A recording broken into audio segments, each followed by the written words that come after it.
कुटुंब कीर्तनची प्रोसेस अशी होती की संकर्षणनी नवीन नाटक लिहिलं. दामले सरांनी एक कॉन्फरन्स कॉल मला केला. दामले सर म्हणले की संकर्षणनी जे नवीन नाटक लिहिलंय आम्ही डिस्कस केलं, तर हे तुम्ही दिग्दर्शित करावं अशी आमची इच्छा आहे, तर आर यू इंटरेस्टेड?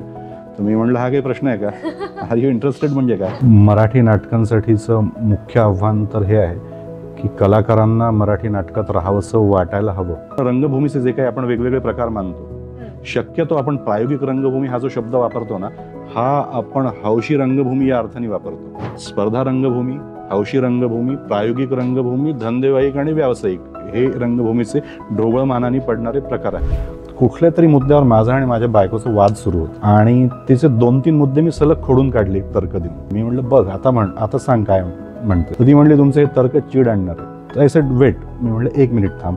लगेच मी कागद पेन घेतला आणि एक वाक्य लिहून ठेवलं की सतत योग्य असणारे तर्क ही चीड आणू शकतात या थीमवर नाटक लिहिण्याचा विचार करणे, असं मी लिहून ठेवलं. आणि मग पुढे आमचं भांडण आम्ही कंटिन्यू केलं. तुमचं आवडतं नाटक, आवडता लेखक आणि आवडते दिग्दर्शक.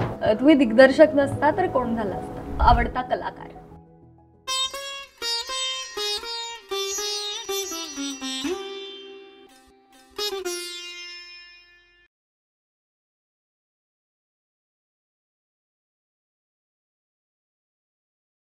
नमस्कार रसिका प्रेक्षक हो, गप्पा गोष्टी कविताच्या आजच्या भागात मी तुम्हा सगळ्यांचं मनापासून स्वागत करते.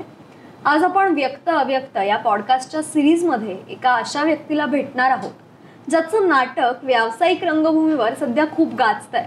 तुम्हाला कळालंच असेल, कुटुंब कीर्तन हे नाटक ज्यांनी दिग्दर्शित केलंय ते अमेय दक्षिणदास सर आज आपल्या सोबत आहेत. नमस्कार सर. नमस्कार. गप्पा गोष्टी कवितामध्ये तुमचं मनापासून स्वागत करते. थँक्यू. सगळ्यात पहिला प्रश्न असा, तो म्हणजे तुमच्या आयुष्यात नाटक कसं आलं? माझ्या आयुष्यात नाटक कसं आलं? नाटकाच्या आधी माझ्या आयुष्यात कथा कविता आल्या. खरं तर नाटक हे माझं कॉलेज लाईफमध्ये सुरू झालं.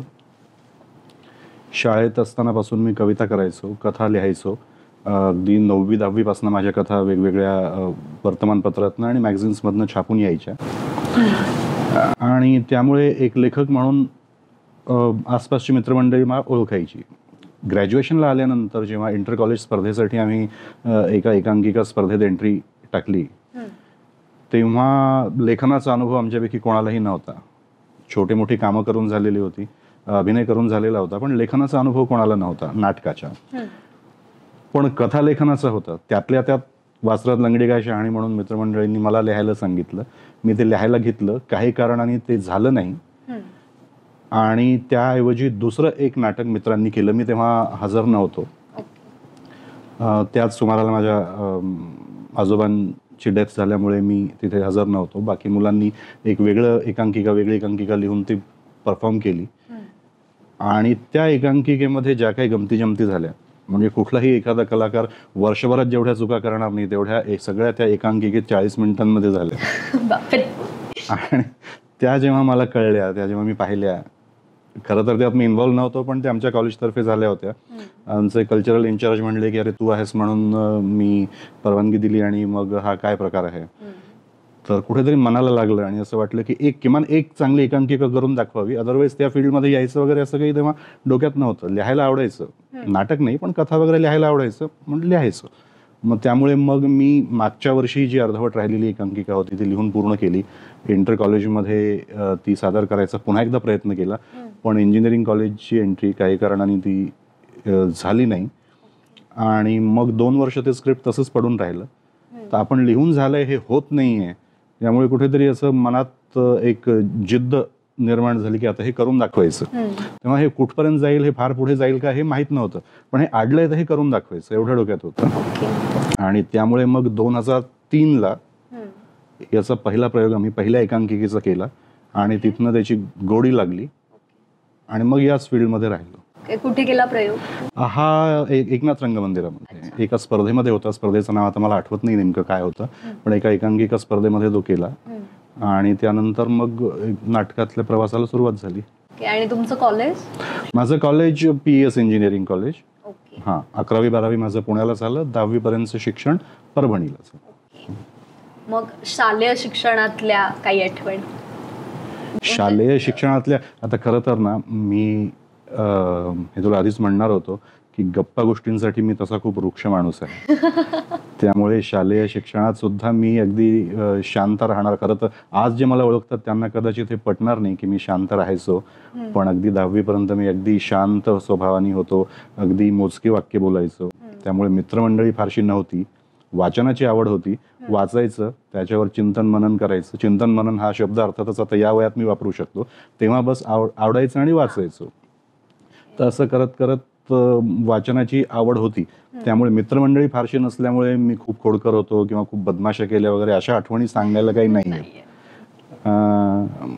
आणि सॉर्ट ऑफ साहित्यिक वातावरणात राहिल्यामुळे ना थोडीशी असं म्हणता येईल की जडणघडण ही थोडीशी बुकिश आणि राईट ऑर रॉंग या कॅटेगरीजमध्ये झाली. त्यामुळे शब्दांना खूप सिरियसली घ्यायचं, असलेल्या वाक्यांचे एक्झॅक्ट तेच अर्थ गृहीत धरायचे, अशा काही सवयी ज्या चांगल्या म्हणता येतील पण ॲट टाइम्स त्या त्रासदायक सुद्धा असू शकतात अशा लागल्या. तर आठवण जर म्हणलीस तशी एक आठवण मी सांगू शकतो. आय गेस मी पहिलीला वगैरे असेन, आमच्या वर्गामध्ये 2 मुलांची आपसात मारामारी झाली आणि एकाने डब्यातली पोळी फेकून दुसऱ्याला मारली. मुख्याध्यापक आले, सगळ्यांना रागावले, अगदी लालबुंद होऊन म्हणले की उद्यापासून कोणीही वर्गात डबा आणायचं नाही, शाळेत डबा आणायचंच नाही, आणि रागावून ते निघून गेले. अर्थात त्यांची ही ऑर्डर कोणीच फॉलो केली नाही, अगदी दुसऱ्या दिवशीही नाही. पण मी मात्र त्याच्यानंतर ग्रॅज्युएशन होईपर्यंत शाळेत कॉलेजमध्ये कधीही टिफिन नेला नाही. ॲज त्यांनी नाही सांगितलंय, त्याच्यानंतर आता अलाउड आहे हे ते सांगितलंच नाही त्यांनी, तर हे का करायचं. त्यामुळे असं शब्द प्रामाण्य असं व्यक्तिमत्व, शब्दांचे एक्झॅक्ट अर्थ. त्यामुळेच नंतर मी जेव्हा कॉन्शियन्स नाटक लिहिलं ते शब्दांचे डेफिनेट अर्थ या मुख्य विषयाला धरूनच लिहिलं की 3 वाजता भेटूच याचा अर्थ 3लाच भेटू, 2:15 नाही किंवा 2:45 नाही. तर मग त्यात काय होतं या ॲटिट्यूडच्या विरोधामध्ये ते नाटक लिहिलं मी नंतर. पण शालेय शिक्षणातल्या अशा फारशा मजेदार किंवा रंजक आठवणी असंच नाही. अगदी धीर गंभीर विद्यार्थी मी होतो. आणि पहिलं नाटक मग जे तुम्ही केलं ते हेच जे कॉलेजमध्ये तुम्ही ती एकांकिका होती. अगदी नाटक 2 अंकी नाटक म्हणशील तर पहिलं नाटक माझं the fear factor. Fear factor आधी आम्ही एकांकिका केली. तर माझ्या 2 एकांकिकांचा एक नाट्यसंकल्प नावाचा महोत्सव इथे झाला तापडिया रंगमंदिरात. त्यामुळे छत्रपती संभाजीनगरमध्ये, तेव्हाचं औरंगाबाद, तिथे माझं लॉन्चिंगच ॲज अ रायटर झालं. सचिन अनर्थेंनी ते दोन्ही एकांकिका डिरेक्ट केल्या होत्या. त्यावेळेस मी फक्त लेखक होतो. आणि त्यानंतर वर्षभराने स्वतंत्र दिग्दर्शनही मी केलं. तिथनं एकांकिकांना सुरुवात झाली. एकांकिकांमध्ये मी फार काळ राहिलो नाही. 2 अंकीचं अट्रॅक्शन होतं, तर त्यामुळे फिअर फॅक्टरला वाढवून 2 अंकी करावं असं डोक्यात आलं. त्या कथेमध्ये तसा स्कोप होता, त्यामुळे ते वाढवून तसं केलं आणि 2008च्या राज्यनाट्यमध्ये आम्ही ते सादर केलं आणि ते अंतिमला पहिलंही आलं. हो, ते माझं पहिलं नाटक. फिअर फॅक्टरच्या आठवणी खूप आहेत. त्याच्या 1 वर्ष आधी संकर्षणने आणि मी एक एकांकिका केली होती आवेग नावाची. त्यामुळे त्याचा आणि माझा परिचय होता 2006-07 पासूनचा. तर 2008मध्ये जेव्हा फिअर फॅक्टर आम्ही करायचं ठरवलं तेव्हा संकर्षण मुख्य भूमिकेत होता, माझी बायको दुसऱ्या भूमिकेत होती आणि बाकी आणखीन 4 कलाकार त्याच्यामध्ये होते. 2 डान्सर्स होते, आणखीन 2 कलाकार होते. नाटक सायकोलॉजिकल थ्रिलर होतं, बसवायला अवघड होतं. त्यामुळे ते करताना खूप मजा आली. अगदी 4-6 महिने आम्ही कसून तालमी केल्या. त्यामुळे त्याच्या असंख्य आठवणी आहेत. त्यातले एखाद दुसरे असे पिनपॉईंट करून सांगणं फार कठीण आहे. आणि मग राज्यनाट्याची प्रोसेस काय होती, म्हणजे त्यावेळेला खरं सांगायचं तर तेव्हा राज्यनाट्यमध्ये भाग घेताना त्याची प्रोसिजर काय असते राज्यनाट्याची, राज्यनाट्याचे फॉर्म्स कुठे मिळतात हे सुद्धा माहीत नव्हतं. हे कुठनं घ्यायचे, आता तरी नेटवरनं सहज डाउनलोड होतात, तेव्हा तसं नव्हतं. कुठल्या तरी सिनियरकडे ते असायचे, मग ते झेरॉक्स काढून आपण घ्यायचे आणि मग त्यातही तेच कोणी सिनियर्सनी म्हणायचं की अरे मी याला दिलंय त्याच्याकडे जा, त्यांनी म्हणायचं मी नुकतंच याला दिलंय याच्याकडे जा, नव्हतेच नवीन मुलं हे काय करणार वगैरे. तर असं करत करत करत ती एंट्री समहाऊ मॅनेज केली. त्याच्यानंतर नाटक बसवलं. खरं तर तेव्हा फारशी माहिती नव्हती, जे सुचतंय ते करायचं एवढंच डोक्यात होतं. आणि नाटकाचं मी कुठे अधिकृत शिक्षण घेतलेलं नाही, त्यामुळे जे जे सुचतंय आपल्याला, जे जे करावं असं वाटतंय ते करायचं. इतके लाईट्स वापरावेसे वाटले वापरायचे, इथे असा इफेक्ट हवा आहे असं डोक्यात आलं तो करून पाहायचा. त्यामुळे बाकी डिपार्टमेंटसारखं ट्रायल एररला वाव नव्हता, की सेट आहे उपलब्ध, लाईट्स आहेत उपलब्ध, करून पाहतोय मग होतंय, असं काहीच नव्हतं. त्यामुळे जे सुचलं ते डिस्कस करायचं आणि जे होणार मग ते थेट स्टेजवर होणार. तसं करत करत ते केलं. पण मग केलं तर त्याची अशी काही गोडी लागली की नंतर सोडायची इच्छा असूनही ते सोडता आलं नाही. पण काय इच्छा का होती सोडायची? इच्छा यासाठी की नाटक हे माझं पहिलं प्रेम नव्हतं खरं तर. मला इतिहास संशोधन, इतिहासाचा संशोधन तर खूप मोठा शब्द आहे, पण इतिहासाचा अभ्यास मला प्रचंड आवडतो. त्याच्यात मी बरीच वर्ष दिलेली आहेत, असंख्य पुस्तकं त्यावर वाचलेली आहेत. त्यामुळे मला जर कोणी म्हणलं की पुढचं आयुष्य नाटकात काढशील की इतिहासात, ऐतिहासिक घटनांमध्ये, तर मी म्हणेन ऐतिहासिक. पण समहाव राहिलो नाटकातच. पण दुसरं प्रेम शेवटी दुसरं प्रेम, आता असं म्हणतात ना की पहिलं प्रेम खरं असतं, पण कदाचित खरं प्रेम दुसरं असतं. कारण तेव्हा पहिल्या प्रेमाचा अपयशी होण्याचा अनुभव आलेला असतो, त्यामुळे हे कायम टिकलं. त्यामुळे असं म्हणूयात पहिलं प्रेम त्याला काही अर्थ नाही, शेवटचं प्रेम खरं, तर शेवटचं प्रेम आता नाटक ठरलं. त्याच्यानंतर पुन्हा काही प्रेम झालं नाही.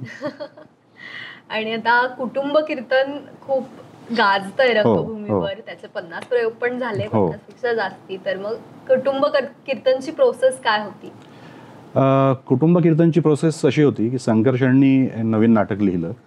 त्यांनी आणि प्रशांत दामले सरांनी एक कॉन्फरन्स कॉल मला केला.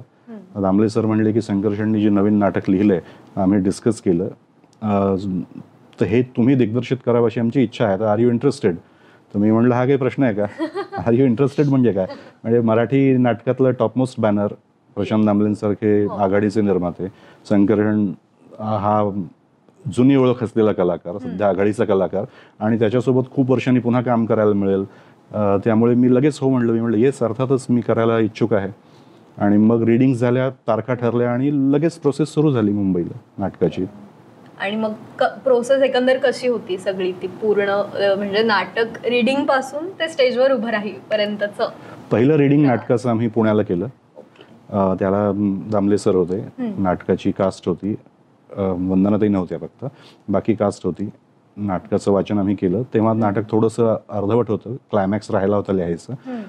त्यानंतर डिस्कशन्स झाले. दामले सरांनी सांगितलं की आता ही जबाबदारी मी तुमच्यावर सोपवते सगळ्या टीमवर. मी निर्माता म्हणून यात काही ढवळाढवळ करणार नाही, माझा काही त्याच्यात से असणार नाही, पूर्ण विश्वास मी तुमच्यावर टाकतोय. त्यामुळे तुम्ही जे कराल तुम्ही सगळे मिळून ते योग्य असेल.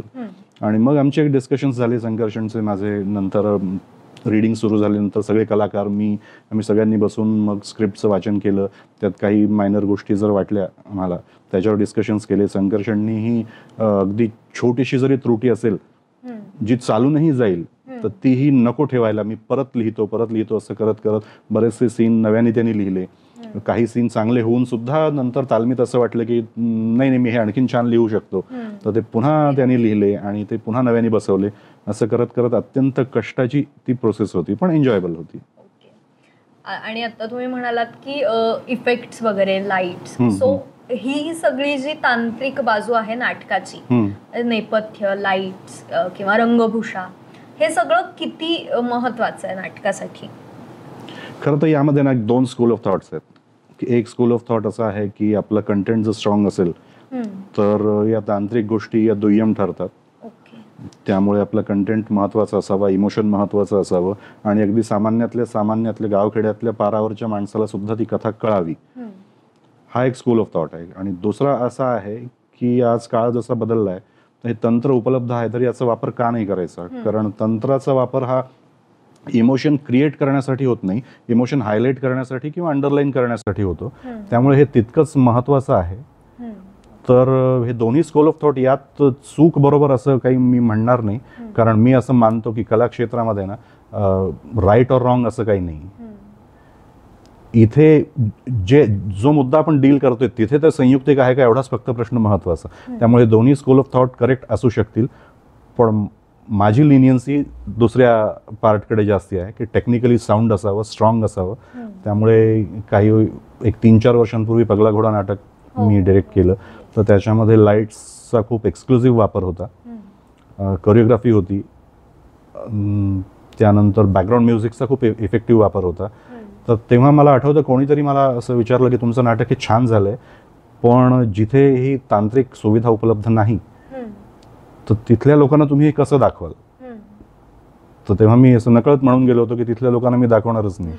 बाप. तर कदाचित हे उद्धटपणाचं वाटेल, पण त्या नाटकाचं कॉम्पोजिशनच असं होतं की ते त्या तंत्राशिवाय होऊ शकत नव्हतं. तर त्यामुळे आपण तंत्र कितपत महत्त्वाचं याचं उत्तर जर एक सुवर्णमध्य काढायचं झालं तर कदाचित असा काढता येईल की काही कथा अशा आहेत हम्म. ज्यांची रिक्वायरमेंटच तंत्राची आहे, तिथे तुम्हाला ते करावंच लागेल. आणि काही कथांमध्ये जिथे भावना प्रधान आहे हम्म. तर ते तिथे तंत्रावर थोडं कॉम्प्रोमाइज करून तुम्ही करू शकाल. पण आज काळ जसा आहे त्यानुसार तंत्र आपण आपल्याला जे म्हणायचं आहे ते अंडरलाईन करण्यासाठी, हायलाईट करण्यासाठी जर वापरलं तर इट्स वेल अँड गुड. आत्ता पगला घोडाचा पण तुम्ही विषय काढला, किंवा असे अनेक नाटकं प्रायोगिक रंगभूमीवर खूप सध्या होतात. हो पण असं होतं की काही वेळेला ते प्रेक्षकांना कळत नाहीत. तर हो, मग हो. ह्याचं समीकरण कसं जुळवता येतं, प्रायोगिक रंगभूमी आणि प्रेक्षक? खरं तर ना प्रायोगिक रंगभूमीवर प्रेक्षकांना कळणं किंवा न कळणं हा क्रायटेरियाच नाही आहे. हम्म, त्या नावातच प्रायोगिक आहे, त्यामुळे प्रयोग प्रधान ती रंगभूमी आहे. हम्म, प्रेक्षक शरण रंगभूमी ती नाही. हम्म, त्यामुळे प्रायोगिक रंगभूमीवर प्रेक्षकांना कळतं की आपला प्रयत्न तर असतो प्रत्येकाला कळावं, पण काही नाटकांचं जॉनर असं ॲब्सर्ड असतो, काही ॲब्स्ट्रॅक्ट असतात, हम्म, तर त्यामुळे ते प्रत्येकाला कळेल असं नाही. इनफॅक्ट आपण अगदी सरळ साधं नाटक जरी केलं तरी सुद्धा ते प्रत्येकाला कळेलच हम्म, असं नाही. असं नाही. एक उदाहरण द्यायचं झालं तर माझ्या लहानपणी आमच्याकडे एक वृद्ध गृहस्थ होते. ते अधनमधनं यायचे भेटायला आजोबांना. तर त्यांना आम्ही असं जबरदस्ती बसवून शोले दाखवला. हम्म, तर ते म्हणले इतके, त्यांना प्रश्न काय पडावा त्याच्यानंतर की इतक्या डोंगराळ भागात राहणारा याच्या घोड्यांना नालबंदी करायला माणूस कुठून मिळत असेल आणि हे केवढ्याला पडत असेल. हम्म, नाळ जर तुटली घोड्याची तर हा काय करत असेल. त्यामुळे मग त्या कथेतनं त्याला काय कळलं, हा, तर कदाचित त्याला घोडेस्वारीचा किंवा काही शौक असावा किंवा जनावरांची माहिती असावी, तर त्याला त्या अनुषंगाने त्याचा प्रश्न पडला. त्यामुळे कोणाला काय कळेल आणि कोणाला काय कळेल याचं काही कळणार नाही, याचा युनिव्हर्सल रूल नाही. हम्म, पण रंगभूमीचे जे काही आपण वेगवेगळे प्रकार मानतो, हम्म, शक्यतो आपण प्रायोगिक रंगभूमी हा जो शब्द वापरतो ना, हा आपण हौशी रंगभूमी या अर्थाने वापरतो. हम्म, स्पर्धेची रंगभूमी ही काही प्रायोगिक रंगभूमी नाही. नाही. स्पर्धा रंगभूमी, हौशी रंगभूमी, प्रायोगिक रंगभूमी, धंदेवाईक आणि व्यावसायिक हे रंगभूमीचे ढोबळ मानाने पडणारे प्रकार आहेत. तर हौशी रंगभूमीवर आपली हौस महत्वाची, आपल्याला जे वाटतंय, जे आवडतंय, जे करण्यात मजा येते ते आपण करायचं. प्रायोगिक रंगभूमीमध्ये काहीतरी वेगळा प्रयोग करणं हे जास्त महत्वाचं आहे. हम्म, स्पर्धा रंगभूमीमध्ये आपण बक्षिसं जिंकणं महत्वाचं आहे. हम्म, त्यामुळे स्पर्धेत भाग घेऊन प्रयोग तर छान झाला ना, काही नाही मिळालं तरी हरकत नाही, हा दृष्टिकोनच मुळात चुकीचा आहे. कारण हा स्पर्धेसाठी योग्य दृष्टिकोनच नाही आहे. स्पर्धा रंगभूमी ही जिंकण्यासाठी, हौशी रंगभूमी ही स्वतःच्या समाधानासाठी, धंदेवाईक रंगभूमी पैसा कमावण्यासाठी आणि व्यावसायिक रंगभूमी कदाचित या सगळ्यांचं सुवर्णमध्य साधण्यासाठी. वा, क्या बात आहे. तर त्यामुळे हे एकमेकांच्या विरोधात नाही आहेत, हे कदाचित एकमेकांना पूरक आहेत. ओके. जसं क्रिकेटमध्ये आपण बघतो की एखादा बॉलर किंवा बॅट्समन त्याला जेव्हा काही नवीन प्रयोग करायचा असतो, एखादा नवीन प्रकारचा बॉल त्याला टाकून पाहायचा आहे किंवा नवीन शॉट त्याला ट्राय करून पाहायचा आहे, तर हे एकदम इंटरनॅशनल मॅचेसमध्ये करत नाहीत. हे नेट्समध्ये अगदी तासनतास प्रॅक्टिस करतात. शक्य झालं तर डोमेस्टिक मॅचेसमध्ये ते शॉट्स किंवा ते बॉल्स ट्राय करून पाहतात. वर्कआउट झाले, त्याच्यावर कमांड आली की मग इंटरनॅशनलमध्ये. तर तसं आपण हौशी, प्रायोगिक या सगळ्यांमध्ये तावून सुलाखून निघालो की मग ते शॉट्स आपण व्यावसायिकला ट्राय करावेत. त्यामुळे एकमेकांना पूरक आहेत असं मला वाटतं. वा, अगदी कमाल होत आहे. आता याला लागूनच असा एक प्रश्न आहे की मराठी नाटकांसाठीची आव्हानं काय आहेत? मराठी नाटकांसाठीचं मुख्य आव्हान तर हे आहे की कलाकारांना मराठी नाटकात राहावंसं वाटायला हवं. सध्या आता नवीन मुलांसोबत मी भरपूर काम केलं आहे, नवीन मुलांना शिकवलंही आहे, वर्कशॉप्स घेतलेले आहेत, लेक्चर्स घेतलेले आहेत.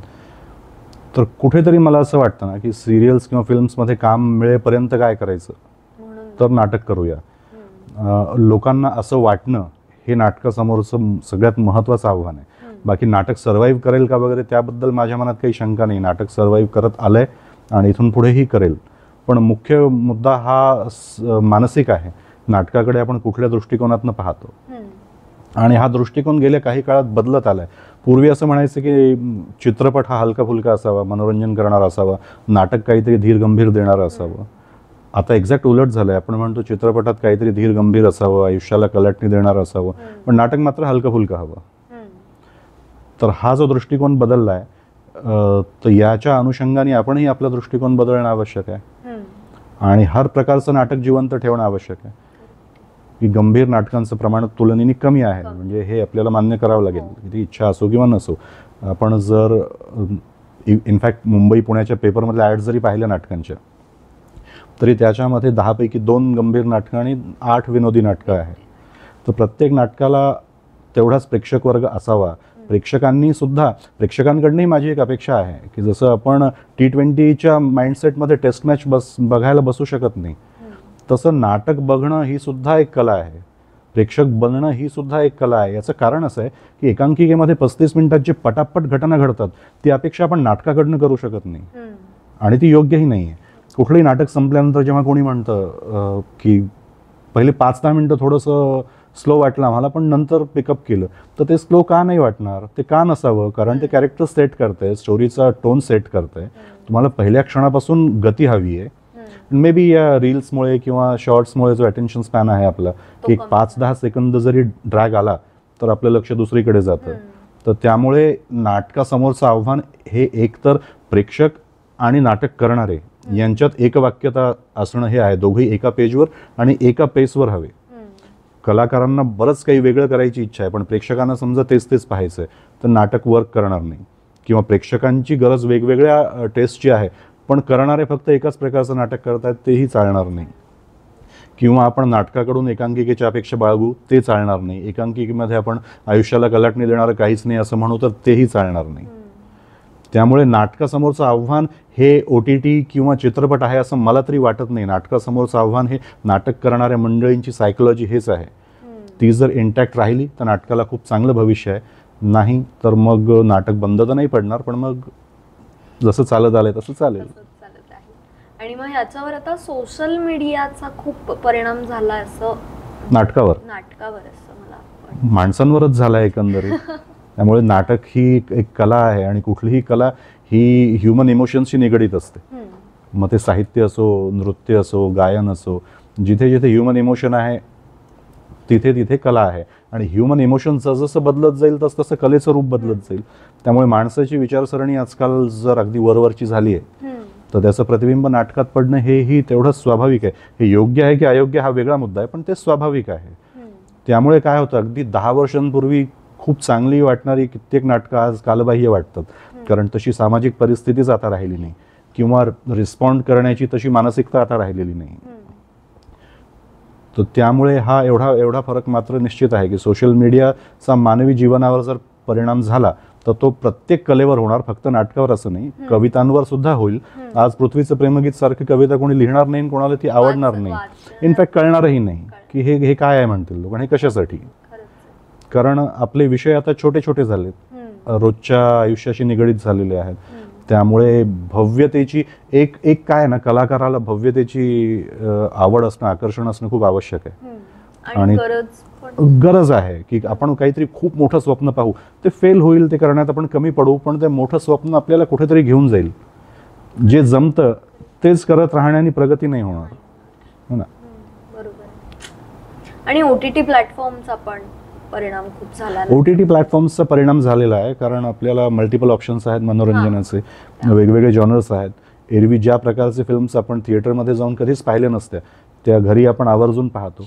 त्यामुळे OTT हिट्स अशी स्पेशल कॅटेगरी आहे, जे फिल्म्स थिएटरमध्ये चालत नाही पण OTTवर खूप चालतात. आता अर्ली 90sमध्ये अंदाज अपना अपना नावाची फिल्म आली होती, जी आज खूप कल्ट क्लासिक कॉमेडी म्हणून ओळखली जाते, पण ती चालली नव्हती. ती film it was a total disaster. तिने 1/4 पण आय गेस त्याचं बजेट रिकवर केलं नव्हतं, पण आज ती कल्ट क्लासिक म्हणून ओळखली जाते. मेरा नाम joker was a huge flop, पण नंतर त्या फिल्मनी RK बॅनरच्या बाकी फिल्म्सपेक्षा जास्त कमावलं. हे सॅटेलाईटवरनं आणि OTTवरनं, आणि फिल्म्सचे OTT सॅटेलाईट राईट्ससुद्धा आता कमाईचं एक खूप मोठं माध्यम आहे.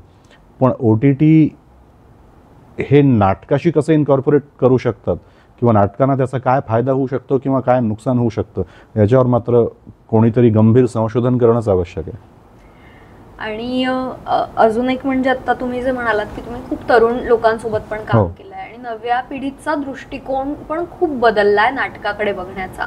तर मग यावर कसं म्हणजे की मुलांनी नाटक करत राहावं यासाठी काय केलं पाहिजे, की नाही की फक्त आता सिरियल किंवा चित्रपट मिळेपर्यंत नाटक करू असं न करता मुलांनी त्यात टिकून राहावं यासाठी काय केलं? यासाठी कदाचित लहानपणापासून नाट्यसंस्कार आपल्याला आवश्यक आहेत. अगदी मुलांच्या न कळत्या वयापासून, शालेय स्तरापासून.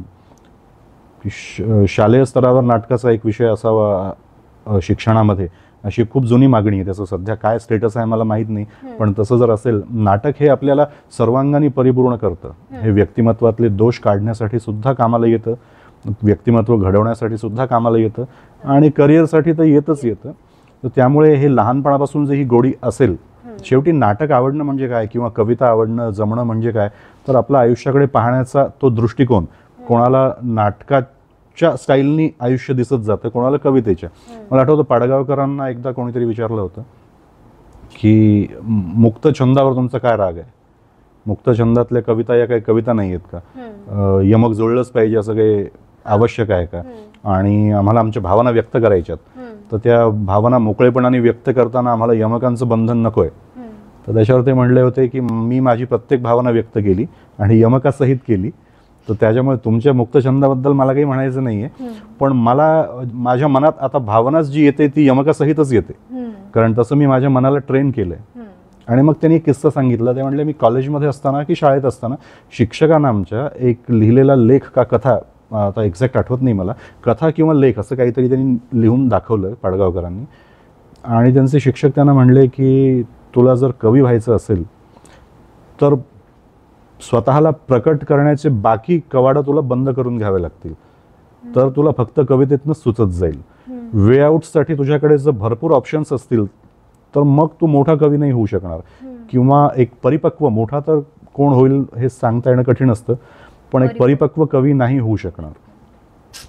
त्यामुळे आपण नाटकाची ही चौकट जर लहानपणापासून मुलांना शिकवली तर ते नाटकात डेफिनेटली राहतील, आणि नाटक हे सिरियलकडे जाण्याचं एक माध्यम एवढ्या दृष्टीने ते पाहणार नाहीत. आता माझं स्वतःचं सांगायचं झालं तर मी कॅमेऱ्यावरही काम केलंय, पण कॅमेऱ्यावर काम मी तेवढं एन्जॉय नाही करत जेवढं मी नाटक करणं, रिहर्सल हॉलमध्ये असणं एन्जॉय करतो. त्यामुळे मला लिहित असताना सुद्धा जे सुचतं ते नाटकाच्या संवादांसारखंच सुचतं. इवन दैनंदिन प्रसंगात सुद्धा कोणी बोलायला आलं तर मनातल्या मनात माझ्या ही रंगसूचना, हा रागाने बोलतो, दीर्घ निश्वास टाकतो वगैरे, असं काहीतरी गमती जमती सुरू असतात. त्यामुळे ती एक चौकट जर आपण बांधून घेतली तर मग त्यात रमणं सोपं होतं. पण ही चौकट बांधणं आता लहान मुलांच्या बाबतीत कितपत शक्य आहे? कारण पालक असे असतात की नाही, हा पण क्लास, तो पण क्लास, ही पण कला हे कर, ती पण, म्हणजे असे खूप पालकांमध्ये आता असं असतं की सगळीकडे त्या पाल्याला पाठवायचं, आणि मग यात तो मुलगा खूप भरडून निघतो असं मला वाटतं. खरं तर काय ना, की कला ही गरज नाही आहे माणसाची, ही आवश्यकता आहे, आणि आजचा काळ हा गरजेवर चाललाय. ज्याची गरज आहे ते करायचं. त्यामुळे या मुलांनी हे करावं का, मुलांसाठी हे करणं गरजेचं आहे का, हा पहिला प्रश्न आहे. तर त्यांच्यासाठी हे गरजेचं नाही आहे. कलेमध्ये अजिबातच मन न रमवताही त्यांचं आयुष्य सुरळीत चालू राहतं लोकांचं. म्हणजे आम्ही नाटकाच्या ग्रुपमध्ये एकदा चर्चा करत असताना, अरे तो बालगंधर्व काय गायचा की काय, असं एक नाटकातल्याच मुलांनी विचारलं, ज्यांनी काही नाटकांमध्ये काम करून झालेलं आहे. त्याला ते माहितीच नाही, पण त्याला अनेक स्पर्धांमधून बक्षीस वगैरे मिळालं होतं, तर त्याचं काही अडलं नाही. बालगंधर्व गात होते की नव्हते हे माहीत नसण्यामुळे त्याचं काही अडलं नाही, त्याची त्याला खंतही नव्हती. तर त्याच्यामुळे आपल्याला जे माहीत नाही, जे माहीत असायला हवं, त्याची आपण खंतच बाळगायला सुरुवात केली तर मग त्या दृष्टीने प्रगती व्हायलाही सुरुवात होईल. त्यामुळे आजच्या मुलांसाठी हे आवश्यक नाही किंवा गरजेचं नाही असं जरी असलं तरी सुद्धा ते करायला हवं, कारण ते समृद्ध बनवेल. खरं सांगायचं तर आता हे कोण काय अर्थाने घेईल मला माहीत नाही, पण मी जी तरुण मंडळी अवतीभोवती पाहतोय यांच्याकडे 45 किंवा 50+ लाईफस्टाईलच नाही आहे, की त्या वयालाही आपण जाणार आहोत, तेव्हा आपण कसं जगू यांची कुठलीही पूर्वतयारी नाही. जशी पूर्वीच्या काळी होत जायची, जुन्या पिढ्यांची होत जायची.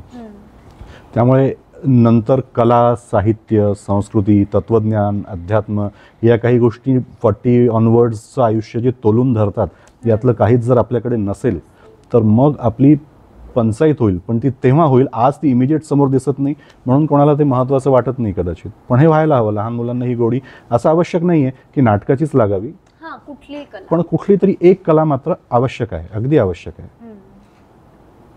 पण मग म्हणजे यावर पालकांनी पण खूप विचार केला पाहिजे की अगदी, आता अगदी. तुम्ही जे म्हणालात ना की आपण किती माध्यमांमधून व्यक्त होतो त्यातून ते हे होतं, तर मग एकच जर माध्यम आपल्याला व्यक्त व्हायला असेल तर मग ते जास्ती बेटर होईल ना.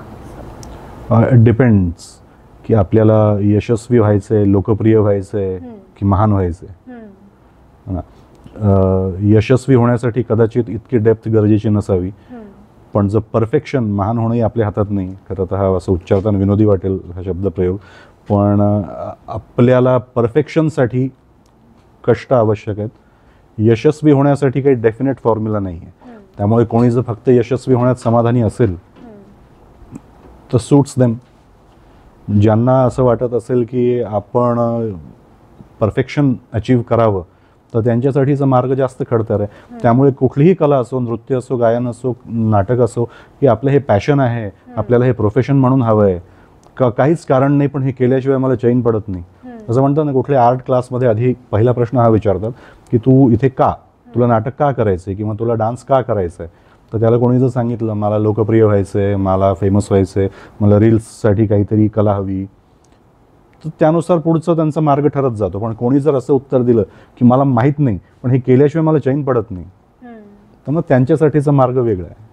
आणि मला आठवतं पु ल देशपांडेंचं एक भाषण आहे, कुठल्या तरी नाट्यशास्त्र विभागाच्या उद्घाटनाला ते गेले होते.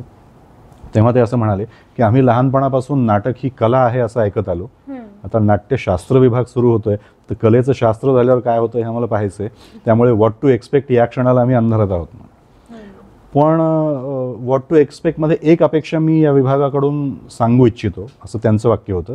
ते म्हणले कला प्रत्येकासाठी नसते, तर ही ज्यांच्यासाठी नाही त्यांना आयुष्याचा फार वेळ वाया जायच्या आत ही जाणीव करून देणं हे या विभागाचं काम आहे, जेणेकरून त्यांचं नुकसान होऊ नये आणि कलेचंही नुकसान होऊ नये. बापरे, खूप एकदम स्ट्रेट फॉरवर्ड. आणि तुम्ही जे म्हणालात की आता लिखाण, तर तुम्हाला हे कसं सुचतं जे तुम्ही लिहिता नाटक किंवा आतापर्यंत तुम्ही एकांकिका वगैरे ज्या लिहिल्या, तर सुचतं कसं? नाटक सुचतं कसं याला खरं तर काही एक निश्चित उत्तर नाही आहे, कारण वेगवेगळं नाटक वेगवेगळ्या प्रकारे सुचू शकतं. मी एक उदाहरण सांगतो, नाटकाचं नाही आहे पण हे एका वेगळ्या संदर्भातलं आहे. साधारण 125 वर्षांपूर्वी हरिनारायण आपटे नावाचे एक मोठे कादंबरीकार होते. तर ते मुंबईमध्ये काही कामानिमित्त गेले होते, तर त्यांच्या मित्रासोबत ते चाळीतल्या त्याच्या खोलीच्या खिडकीत गप्पा मारत उभे होते, मित्र आणि हरिनारायण आपटे. तर गप्पा मारता मारता सहज त्यांचं खाली लक्ष गेलं तर रस्त्यावर एक 14-15 वर्षाची मुलगी, बालविधवा, ही समोरून चालत येत होती. ते पाहून त्यांचा मित्र म्हणला, तर त्या काळी बालविधवांची जी परिस्थिती होती, सामाजिक परिस्थिती जी होती ती पाहता त्या मित्रांनी सहज एक वाक्य उच्चारलं की आता मरणाची वाट पाहण्यापलीकडे हिच्या आयुष्यात काय शिल्लक आहे. तर त्यांना, हरिनारायण आपट्यांना असं वाटलं की 14-15 वर्षाची ती असेल, एखादं वर्ष कमी किंवा जास्ती, आता तिचं कुटुंबात, समाजात काहीही कॉन्ट्रीब्युशन असणार नाही. आता आपण म्हातारा होऊन नैसर्गिक मरण कधी येईल याची फक्त वाट पाहत जगायचे या वयापासूनच. तर त्यांनी ते इतके डिस्टर्ब झाले की त्यांनी पण लक्षात कोण घेतो नावाची एक अजरामर कादंबरी लिहिली 500-600 पानांची. तर एक थॉट त्यांना इतका डिस्टर्ब करू शकला की त्यांना 600 पानं सुचले त्याच्यानंतर. तर त्यामुळे काय कसं सुचेल हे सांगता येत नाही. आता हे झालं कादंबरीचं उदाहरण. आता माझं वैयक्तिक कॉन्शन्स नाटकाचं उदाहरण मी सांगतो. द कॉन्शन्स मी लिहिलं. कुठल्या तरी मुद्द्यावर माझा आणि माझ्या बायकोचा वाद सुरू होता आणि तिचे 2-3 मुद्दे मी सलग खोडून काढले तर्क देऊन. मला वाटलं ती आता निरुत्तर झाली. मी म्हटलं बघ आता सांग काय म्हणतेस. तर ती म्हणली तुमचे हे तर्क चीड आणणार आहेत. तर आय सेड वेट. मी म्हटलं 1 मिनिट थांब. लगेच मी कागद पेन घेतला आणि एक वाक्य लिहून ठेवलं की सतत योग्य असणारे तर्कही चीड आणू शकतात या थीमवर नाटक लिहिण्याचा विचार करणे, असं मी लिहून ठेवलं. आणि मग पुढे आमचं भांडण आम्ही कंटिन्यू केलं. आणि नंतर त्याच्यानंतर मग मी कॉन्शन्सची कथा लिहिली की सतत बोलण्यात करेक्ट असणारा, पण त्याच्या सतत करेक्ट असण्यामुळे आसपासचे लोक इंटिमिडेट होत आहेत, अशा एका माणसावर आपण नाटक लिहूया. आणि मग द कॉन्शन्स लिहिलं. फिअर फॅक्टरच्या घटना मी आसपास पाहिल्या होत्या, पण त्यामुळे कुठलं नाटक कसं सुचेल, प्रत्येक नाटकाला काही एक डेफिनेट मेथड नाही आहे. नास्ती तृष्णा ही एका रशियन लोककथेची वन लाईन होती, तर ती मी माझ्या पद्धतीने अडॉप्ट केली, ती इंटरप्रिट केली. अनाथ हे पूर्णपणे पुस्तकी साच्यात लिहिलेलं नाटक आहे माझं. त्यानंतर बाकी काही एकांकिका आहेत, काही फक्त काय होतं की कुठलंही नाटक किंवा कुठलंही लिखाण जे आहे ना, हे 100% कल्पना असत नाही आणि ते 100% वास्तवही असत नाही. वास्तवातल्या काही घटना या अनेक शक्यतांना जन्म देतात. त्यातलं घडतं काहीतरी एकच, पण बाकीच्या शक्यता डोक्यात राहतात. तर त्यातल्या त्यात रंजक शक्यता डेव्हलप करत जाणं आणि लिहिणं, दॅट इज रायटिंग. तर त्यामुळे अमुक एक कसं सुचलं याला कुठल्याच लेखकाकडे खरं तर उत्तर नसतं, किंवा त्या क्षणीच कसं सुचलं. मला अगदी ऐन भांडणात नाटक सुचलं. वा. आणि आतापर्यंत तुम्ही 4 नाटकांवरची पुस्तकं लिहिली आहेत, त्यांना अनेक पुरस्कार पण मिळालेले आहेत, तर त्याबद्दल थोडंसं सांगा. द फिअर फॅक्टर नाटक राज्यनाट्य अंतिमला जेव्हा पहिलं आलं तेव्हा त्याच्यानंतर त्याचं पुस्तक रूपात आम्ही प्रकाशन केलं, तर त्याला राज्य शासनाचा वाङ्मय पुरस्कार आहे. माझ्या एका दुसऱ्या पुस्तकाला मराठवाडा साहित्य परिषदेचा कुमार देशमुख पुरस्कार आहे आणि तिसऱ्या एका पुस्तकाला महाराष्ट्र साहित्य परिषद पुणे शाखेचं कैलासवासी विद्याधर पुंडलिक गौरव पुरस्कार आहे. तसे 4 पैकी 3 पुस्तकांना हे पुरस्कार आहेत आणि 4थं पुस्तक जे आहे हे माझ्याच एका पुस्तकाचा इंग्रजी अनुवाद आहे. तशी 4 पुस्तकं माझी प्रकाशित आहेत. 5वं आता लवकरच होईल. आणि आता नाटकाचं भविष्य जे तुम्ही म्हणालात की नाटक तरेलच, पण खरंच तितक्या प्रमाणात नाटक तरेल का, आणि खरंच नाटकाचं भविष्य काय आहे पुढे आता? तर नाटकाचं भविष्य डेफिनेटली चांगलं आहे. आम्ही म्हणजे कुटुंब कीर्तननी रिसेंटली सलग 2-3 हाऊसफुलचे बोर्ड झळकवलेले आहेत. तसे तर एव्हरी ऑल्टरनेट प्रयोग ते हाऊसफुल जातच आहे, पण आता रिसेंटली लास्ट वीकेंडचे 3ही प्रयोग हाऊसफुल गेले. तर त्यामुळे नाटकाला गर्दी करणारा प्रेक्षक आहे, त्यांना जे पाहायचं आहे ते दाखवणं आणि त्यांना जे पाहायचं आहे त्याच्या जोडीने जे त्यांनी पाहणं आवश्यक आहे ते त्या वेष्टणामध्ये त्या आवरणात गुंडाळून तसं सर्व करणं हे आवश्यक आहे. आणि हे जो ताळमेळ हा जर साधला कलावंतांना, लेखकांना, दिग्दर्शकांना, तर नाटकाचं भविष्य डेफिनेटली उज्ज्वल आहे. आणि नाटक कधीच संपणार नाही. हजारो वर्षांपासूनची ही कला आहे, ही आता संपली नाही, तर इथून पुढच्या संकटातही ती संपेल अशी भीती बाळगण्याचं काही कारण नाही. सो नाटक विल स्टे फॉर एव्हर. एक छोटासा गेम खेळूयात, अगदी रॅपिड फायरचा. तुमचं आवडतं नाटक? माझं स्वतःचं की इतरांचं? दोन्ही प्रश्न आहेत, म्हणजे इतरांचं पण एक आवडतं नाटक आणि तुम्ही स्वतः लिहिलेलं किंवा दिग्दर्शित केलेलं. मी स्वतः लिहिलेलं अनाथ नाटक माझं सगळ्यात आवडीचं आहे पर्सनली माझ्या लिखाणामध्ये. आणि दिग्दर्शित केलेलं आय गेस पगला घोडा. आणि इतरांचं? इतरांचं एकच असं सांगणं कठीण आहे. नटसम्राट आवडतं सोलिलोक्विस्टसाठी, एकच प्याला आवडतं त्यातल्या भाषेसाठी, सेलिब्रेशन आवडतं त्यातल्या परफॉर्मन्सेससाठी. आणि त्यामुळे निश्चित असं एक सांगणं कठीण आहे, अशी आहेत भरपूर आहेत. काही ना काही समृद्ध, प्रत्येक नाटक काही ना काही शिकवतं, हां, आणि आपल्याला समृद्ध करतं काही ना काही मार्गांनी. त्यामुळे अशी बरीच नाटकं आहेत. एखादं पिन पॉईंट करणं कठीण आहे या क्षणाला. आवडता लेखक? आवडता लेखक माझा पी.जी. वुडहाऊस आहे. ओके. आणि आवडतं लेखन जे लिहिलंय तुम्ही ते?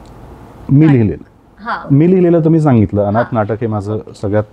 तसं तर आपलं प्रत्येक नाटक आपल्या आवडीचं असतंच. आणि आवडते दिग्दर्शक? नाटकातले म्हणशील? कठीण प्रश्न आहे, कारण असं होतं ना की जे नाटक आवडलंय त्याचं दिग्दर्शक त्याचा आवडला नाही असं कसं म्हणणार, हा ना? किंवा जो एखादा दिग्दर्शक आवडतोय असं म्हणलं तर त्याचं प्रत्येक नाटक आवडलेलं असेलच असंही नाही. त्यामुळे आपण सेफली असं म्हणूया सध्या तरी मीच. सेफ उत्तर आहे, खरं नाहीये पण सेफ आहे. ओके. तुम्ही दिग्दर्शक नसता तर कोण झाला असता? तर जे काय झालं असतं त्याला की फारसा अर्थ नसला असता. त्यामुळे जे झालं ते छान झालं. आवडता कलाकार? आवडता कलाकार मला सर लॉरेन्स ऑलिव्हियर अत्यंत आवडतात. त्यांचं जेवढं उपलब्ध आहे तेवढं मी पाहून झालेलं आहे. आणि जे आवडते लेखक मी म्हणलं वुडहाऊस, त्यांचं प्रत्येक प्रिंटेड वर्ड जो उपलब्ध आहे तो मी वाचून झालेला आहे. त्यामुळे मला जे आवडतात ते प्रचंड आवडतात आणि जे नाही आवडत ते नाहीच आवडत. लेखन की दिग्दर्शन? दिग्दर्शन. आणि मराठी भाषा की हिंदी? म्हणजे तुम्ही हिंदीतले पण अनेक नाटक. मराठी. ओके, खूप वादग्रस्त झाला. हो, सध्याच्या एकंदर परिस्थितीवरून मराठीच. नाही, पण आपली भाषा आहे. मराठी भाषा ही लिखाणासाठी, साहित्यासाठी अतिशय उत्कृष्ट भाषा आहे. माझ्या मते ना, विनोद निर्मितीसाठी मराठी आणि इंग्लिश या दोन खूप योग्य भाषा आहेत. या दोन्ही भाषांमध्ये उत्कृष्ट विनोद निर्मिती होऊ शकते. हिंदीतही अर्थात होऊ शकते, पण हिंदी आपली मातृभाषा नाही, त्यामुळे ती तेवढ्या नॅचरली येत नाही आपल्यासाठी. शेवटचा प्रश्न एक असा की या क्षेत्रात जाता येऊ बघतायत त्यांच्यासाठी तुम्ही काय सांगाल? अवश्य या. लेखक किंवा दिग्दर्शक म्हणून नका येऊ, कलाकार म्हणून या. लेखक दिग्दर्शक म्हणून याल तर आमच्या पोटावर पाय येईल, त्यामुळे शक्यतो न आलेले बरं. नाही, गमतीचा भाग बाजूला ठेवूया. ज्यांना हे पहा, टाइमपास करण्यासाठी येऊ नका. तसं करायचं असेल तर नका येऊ. या क्षेत्राशिवाय जर राहवत नसेल तर अवश्य या. कष्टाची तयारी ठेवून या. कारण काय होतं, एक मी उदाहरण सांगतो. एक मुलगा माझ्याकडे आला आणि म्हणला की मला दिग्दर्शन शिकायचं आहे, तर मी येऊ का तुमच्या तालमींना? मी म्हणलं ये, हरकत नाही. अगदीच अनोळखी होता, पण म्हणलं ये. किती दिवस लागतील? म्हणलं कशासाठी? म्हणजे दिग्दर्शक होण्यासाठी. म्हणलं मी आणखीनही होतोच आहे. तर तुला मी आता डेफिनेट टाइम फ्रेम काय सांगू? नाही, मला खूप आवड आहे. म्हटलं ठीक आहे, बघ तालमी. तर 2 तालमीत तो बोर झाला 2 दिवसात. मग तो कधी खिडकीतनं बाहेर पहा रिहर्सल हॉलमधनं, कधी इकडे. मग हे कधी संपणार आहे? तर त्यामुळे मग मी त्याला एक दिवस तसं त्याला घेऊन बसलो. त्याला म्हणलं की आपल्याला एखादी गोष्ट आवडते, तर त्याचं आउटकम डोळ्यासमोर येतं आणि आपल्याला ती आवडते. पण त्याच्यासाठी जी प्रोसेस आहे, त्या प्रोसेसमधनं गेल्यानंतरही ती तितकीच आवडते का हे तपासून पहा. त्यामुळे तरुण पिढीलाही माझं हे सांगणं की आपल्याला जर ग्लॅमर आवडत असेल तर त्याच्यासाठी ज्या ज्या गोष्टीतनं जायला लागतं, ज्या ज्या कष्टातनं जावं लागतं, ते गेल्यानंतरही ते तितकंच आवडतंय का हे तपासून पहा. आवडत नसेल तर योग्य वेळी सावध व्हा. आपला आणि कलाक्षेत्राचा दोघांचाही वेळ वाया घालवू नका. पण जर आवडत असेल, त्या कष्टानंतरही ती आवड तेवढीच राहत असेल, तर मात्र अगदी कंबर कसून या. आणि तरुण मुलांना जे इथे आहेत, इथे जे छत्रपती संभाजीनगरचे जे आहेत, त्यांना माझ्याकडनं जर काही मदत होण्यासारखी असेल तर त्यांच्यासाठी मी कधीही उपलब्ध आहे. आणि त्यांना कुठल्याही प्रकारचं मार्गदर्शन किंवा माझ्या अनुभवाचा फायदा होऊ शकत असेल तर मोस्ट वेलकम. आणि बाकी तरुण पिढीला बस ऑल द बेस्ट. हे मी माझ्यासाठी पण घेते. अगदी अगदी अगदी. येस. आज तुम्ही वेळात वेळ काढून आमच्यासाठी आलात इथे, त्याबद्दल तुमचे मनापासून आभार. खूप मजा आली आणि असंच इथून पुढे नाटक करत राहूयात, नाटक बघत राहूयात. Thank you so much. आणि माझ्यासारख्या वृक्ष आणि निरस माणसाला बोलवण्याचं धाडस दाखवलंस, त्यासाठी तुझंही खूप अभिनंदन. तुझ्या धाडसाचं कौतुक. Thank you so much. थँक्यू. असेच पॉडकास्ट बघण्यासाठी गप्पा गोष्टी कविताला लाईक, शेअर आणि सबस्क्राईब नक्की करा. थँक्यू.